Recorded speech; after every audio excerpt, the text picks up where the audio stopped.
আসসালামু আলাইকুম। আমন্ত্রণ বাংলাভিশন সংবাদে, আপনাদের সাথে আছি মিথিলা ইসলাম। নির্বাচন, গণতন্ত্র সহ সব ধরনের কাজে ডক্টর মোহাম্মদ ইউনূসের নেতৃত্বাধীন অন্তর্বর্তীকালীন সরকারকে যুক্তরাষ্ট্রের পূর্ণ সমর্থনের কথা জানিয়েছেন মার্কিন প্রেসিডেন্ট জো বাইডেন। নিউ ইয়র্কে জাতিসংঘ সাধারণ পরিষদের অধিবেশনের ফাঁকে দুই নেতার দ্বিপক্ষীয় বৈঠক হয়। বৈঠকে ছাত্র জনতার গণঅভ্যুত্থানে রচিত হওয়া নবরূপে গণতন্ত্র ফিরে পাওয়া, বাংলাদেশ পুনর্গঠনে সরকারের পাশে থাকার আশ্বাসও মার্কিন প্রেসিডেন্টের। এদিকে রোহিঙ্গা সংকট নিয়ে জাতিসংঘ সদর দপ্তরে উচ্চ পর্যায়ের বৈঠকে এই ইস্যুতে আন্তর্জাতিক সম্মেলন আয়োজনে জাতিসংঘ মহাসচিবের প্রতি আহ্বান জানিয়েছেন ডক্টর ইউনূস। রকুনুজ্জামানের রিপোর্ট। অন্তর্বর্তীকালীন সরকারের প্রধান উপদেষ্টা অধ্যাপক মোহাম্মদ ইউনূস জাতিসংঘের সাধারণ পরিষদ অধিবেশনে যোগ দিতে যুক্তরাষ্ট্র সফরের প্রথম দিনেই মার্কিন প্রেসিডেন্ট জো বাইডেনের সঙ্গে বৈঠক করেন। জাতিসংঘ অধিবেশনের সাইডলাইনে এবারই প্রথম বাংলাদেশের কোনো সরকার প্রধানের সাথে বৈঠক করলেন মার্কিন প্রেসিডেন্ট। নিউ ইয়র্ক স্থানীয় সময় মঙ্গলবার অনুষ্ঠিত বৈঠকে বিগত সরকারের আমলে নিপীড়নের বিরুদ্ধে শিক্ষার্থীদের সাহসী ভূমিকা এবং বাংলাদেশ পুনর্গঠনে তাদের গুরুত্বপূর্ণ অবদানের কথা জো বাইডেনকে জানান প্রধান উপদেষ্টা। এ সময় মার্কিন প্রেসিডেন্ট জো বাইডেন নির্বাচন, গণতন্ত্র সহ যে কোনো ধরনের কাজে বাংলাদেশ সরকারের পাশে থাকার আশ্বাস দেন। জো বাইডেন বলেছেন যে তার ফুল সাপোর্ট আছে বাংলাদেশের প্রতি, বাংলাদেশের ইন্টারিম গভর্নমেন্ট, প্রফেসর ইউনূসের যে ইন্টারিম গভর্নমেন্টের প্রতি, এবং উনি জানতে চেয়েছেন কি কি সাপোর্ট লাগবে। বৈঠকে প্রধান উপদেষ্টা জুলাই বিপ্লব চলাকালীন এবং এর পরে বাংলাদেশি শিক্ষার্থীদের আঁকা ছবির অ্যালবাম মার্কিন প্রেসিডেন্টকে উপহার দেন। এ সময় যুক্তরাষ্ট্রের স্থানীয় সময় সকাল ৮টায় জাতিসংঘের সাধারণ পরিষদের ৭৯তম অধিবেশনে যোগ দেয়া বিশ্ব নেতাদের স্বাগত জানিয়ে সংবর্ধনার আয়োজন করেন সংস্থাটির মহাসচিব আন্তোনিও গুতেরেস। জাতিসংঘ সদর দপ্তরের উত্তর প্রতিনিধি লাউঞ্জে এই সংবর্ধনায় যোগ দেন ডক্টর মোহাম্মদ ইউনূস। এরপর কানাডার প্রধানমন্ত্রী জাস্টিন ট্রুডোর সাথেও সাইডলাইন বৈঠক করেন প্রধান উপদেষ্টা। বৈঠকে মোহাম্মদ ইউনূসের নেতৃত্বের প্রশংসা করে কানাডার প্রধানমন্ত্রী বাংলাদেশে প্রাতিষ্ঠানিক সংস্কারের ক্ষেত্রে সরকারকে সহযোগিতার আশ্বাস দেন। পূর্ববর্তী সরকার দেশের প্রতিষ্ঠানগুলোকে কিভাবে ধ্বংস করেছিল সেই বিষয়টি কানাডার প্রধানমন্ত্রীর কাছে তুলে ধরার পাশাপাশি বাংলাদেশি শিক্ষার্থীদের আরও বেশি ভিসা দেওয়ার আহ্বান জানান ডক্টর মোহাম্মদ ইউনূস। ইতালির প্রধানমন্ত্রী জর্জিয়া মেলোনি, পাকিস্তানের প্রধানমন্ত্রী শাহবাজ শরীফ, IMF এর ব্যবস্থাপনা পরিচালকের সাথেও বৈঠক করেন প্রধান উপদেষ্টা। এছাড়া রোহিঙ্গা সংকট নিয়ে জাতিসংঘের সদর দপ্তরে প্রধান উপদেষ্টার সাথে উচ্চ পর্যায়ের কর্মকর্তাদের বৈঠক হয়। বৈঠকে মিয়ানমারের জাতিসংঘের মহাসচিবের বিশেষ দূত, শরণার্থী বিষয়ক হাই কমিশনার উপস্থিত ছিলেন।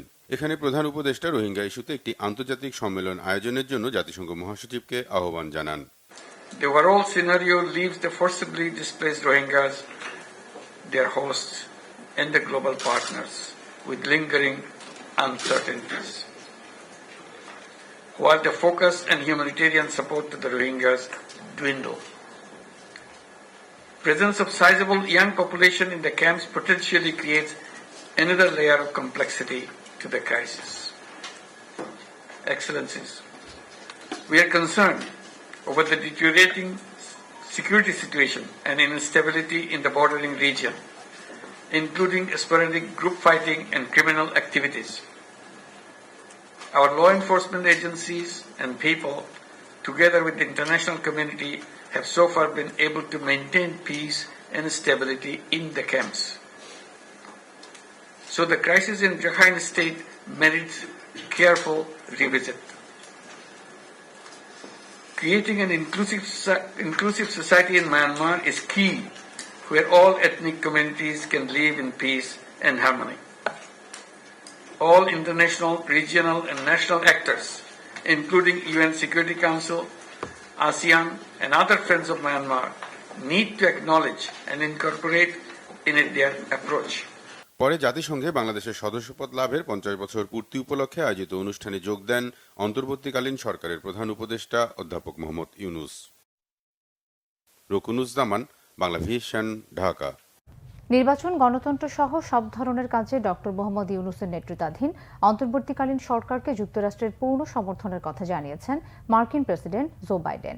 এদিকে রোহিঙ্গা সংকট নিয়ে জাতিসংঘ সদর দপ্তরে উচ্চ পর্যায়ের বৈঠকে এই ইস্যুতে আন্তর্জাতিক সম্মেলন আয়োজনে জাতিসংঘ মহাসচিবের প্রতি আহ্বান জানিয়েছেন ডক্টর ইউনূস। মঙ্গলবার জাতিসংঘের সাধারণ অধিবেশনের সাইডলাইনে মার্কিন প্রেসিডেন্টের সঙ্গে বৈঠক করেন বাংলাদেশের অন্তর্বর্তী সরকারের প্রধান উপদেষ্টা। বৈঠকে ডক্টর ইউনূস বিগত সরকারের আমলে সব ধরনের নিপীড়নের বিরুদ্ধে শিক্ষার্থীদের সাহসী ভূমিকা ও বাংলাদেশ পুনর্গঠনে তাদের গুরুত্বপূর্ণ অবদানের কথা জো বাইডেনকে জানান। দেশ পুনর্গঠনে তার সরকারকে অবশ্যই সফল হতে হবে বলেও জোর দিয়ে বলেন তিনি। এ সময় মার্কিন প্রেসিডেন্ট বাইডেন যে কোনো প্রয়োজনে বাংলাদেশ সরকারের পাশে থাকার আশ্বাস দেন। বাইডেন বলেন, শিক্ষার্থীরা যদি দেশের জন্য এত ত্যাগ স্বীকার করতে পারে তাহলে যুক্তরাষ্ট্র সরকারেরও পূর্ণ সহযোগিতা করা উচিত। বৈঠকে প্রধান উপদেষ্টা জুলাই বিপ্লব চলাকালীন ও এর পরে বাংলাদেশি শিক্ষার্থীদের আঁকা দেয়াল চিত্রের ছবি সংবলিত দ্য আর্ট অফ ট্রায়াম্ফ শীর্ষক আর্ট বুক মার্কিন প্রেসিডেন্টকে উপহার দেন। প্রায় 15 মিনিটের মতো দুই নেতার বৈঠক চলে। এর আগে কানাডার প্রেসিডেন্ট জাস্টিন ট্রুডোর সঙ্গে বৈঠক করেন প্রধান উপদেষ্টা। দ্বিপক্ষীয় বিভিন্ন বিষয়ে আলোচনা হয় তাদের মধ্যে। প্রেসিডেন্ট ট্রুডোকেও দ্য আর্ট অফ ট্রায়াম্ফ শীর্ষক আর্ট বুকটি উপহার দেন ডক্টর ইউনুস। এদিকে যুক্তরাষ্ট্রের স্থানীয় সময় সকাল 8টায় জাতিসংঘের সাধারণ পরিষদের ৭৯তম অধিবেশনে যোগ দেয়া বিশ্ব নেতাদের স্বাগত জানাতে সংবর্ধনা অনুষ্ঠানের আয়োজন করেন সংস্থাটির মহাসচিব আন্তোনিও গুতেরেস। জাতিসংঘ সদর দফতরের উত্তর প্রতিনিধি লাউঞ্জের এই সংবর্ধনায় সেখানে যোগ দেন ডক্টর মোহাম্মদ ইউনুস। সাবেক শিল্পমন্ত্রী নুরুল মজিদ মাহমুদ হুমায়ুনকে গ্রেফতার করা হয়েছে। গতকাল দিবাগত রাত 1:22 তাকে গ্রেফতার করেছে র্যাব। র্যাবের লিগ্যাল ও মিডিয়া উইং পরিচালক লেফটেন্যান্ট কর্নেল মুনিম ফেরদৌস এই তথ্য নিশ্চিত করে জানান, গত 4 আগস্ট নরসিংদীর মাধবদী এলাকায় বৈষম্য বিরোধী ছাত্র আন্দোলনের সময় ছাত্রদের উপর হামলা ও হত্যাকাণ্ডের অভিযোগে তার বিরুদ্ধে মামলা হয়েছে। এর আগে রাতে তার ছেলে মঞ্জুরুল মজিদ মাহমুদ সাদি সোশ্যাল মিডিয়ায় পোস্ট দিয়ে বাবার গ্রেফতারের বিষয়টি নিশ্চিত করেন। জানান, সাবেক মন্ত্রীকে তার নিজ বাসভবন থেকে গ্রেফতার করা হয়েছে। নতুন আরেক হত্যা মামলায় সালমান এফ রহমান, আনিসুল হক, দীপুমণি ও জুনায়েদ আহমেদ পলককে গ্রেফতার দেখিয়েছে আদালত। রাজধানীর বাড্ডা থানায় হাফিজুল হত্যা মামলায় তাদের আসামি করা হয়েছে। সকালে ঢাকার সিএমএম আদালতে সাবেক আইনমন্ত্রী আনিসুল হক, সাবেক শিক্ষামন্ত্রী ডক্টর দীপুমণি ও সাবেক আইসিটি প্রতিমন্ত্রী জুনায়েদ আহমেদ পলক এবং শেখ হাসিনার বেসরকারি শিল্প উপদেষ্টা সালমান এফ রহমানকে আদালতে হাজির করে পুলিশ। বাড্ডা থানায় হাফিজুল হত্যা মামলায় তাদের আসামি করতে আদালতে আবেদন করে পুলিশ। 4 জনের মধ্যে আনিসুল হক ও সালমান এফ রহমান নিউ মার্কেট থানার হত্যা মামলার আসামি হয়ে কয়েক দফা পুলিশ হেফাজতে ছিলেন। এদিকে শিক্ষার্থী হত্যার অভিযোগে দীপুমণি ও জুনায়েদ আহমেদ পলককেও রাজধানীর তেজগাঁও থানা পুলিশ কয়েক দফা রিমান্ডে নেয়। এই 4 জনকে পুলিশ হেফাজতে নেওয়ার আবেদন ও জামিন আবেদন বাতিল করে দিয়ে কারাগারে পাঠিয়েছে আদালত। একই মামলায় গ্রেফতার দেখানো হয়েছে সাংবাদিক মোজাম্মেল বাবুকেও।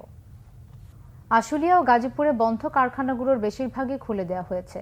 কাজ শুরু করেছেন পোশাক শ্রমিকরা। সকাল থেকে কারখানাগুলোতে কাজে যোগ দিয়েছেন শ্রমিকরা। শিল্প পুলিশ জানায়, এখনো 14টি কারখানা অনির্দিষ্টকালের জন্য বন্ধ রয়েছে, আর 6টি কারখানায় সাধারণ ছুটি ঘোষণা করেছে মালিক পক্ষ। এছাড়া প্রায় সব কারখানায় খোলা রয়েছে। খুলে দেওয়া কারখানাগুলোর মধ্যে অন্তত গার্মেন্টসের 139 শ্রমিককে সাময়িকভাবে বরখাস্ত করেছে কর্তৃপক্ষ। 1 সেপ্টেম্বর থেকে 22 সেপ্টেম্বর পর্যন্ত কাজ না করে কারখানাটিতে ভাঙচুর, লুটপাট, স্টাফদের লাঞ্ছিত করার অভিযোগে তাদেরকে বরখাস্ত করা হয়। সকালে কারখানায় প্রবেশ করতে দেওয়া হয়নি বরখাস্ত হওয়া শ্রমিকদের। কারখানা কর্তৃপক্ষ জানিয়েছে, অযৌক্তিক আন্দোলনের নামে বিশৃঙ্খলা রোধে এই সিদ্ধান্ত নেওয়া হয়েছে। আন্তর্জাতিক। শ্রীলঙ্কায় পার্লামেন্ট বিলুপ্ত করেছেন নবনির্বাচিত প্রেসিডেন্ট অনুরা কুমারা দিশানায়েকে। আগাম নির্বাচন হবে আগামী 14 নভেম্বর। রাজধানী কলম্বোয় মঙ্গলবার দেশটির তৃতীয় নারী প্রধানমন্ত্রী হিসেবে ডক্টর হরিণী অমরাসুরিয়াকে শপথ পড়ানোর মধ্য দিয়ে মন্ত্রিসভা গঠন করেন প্রেসিডেন্ট দিশানায়েকে।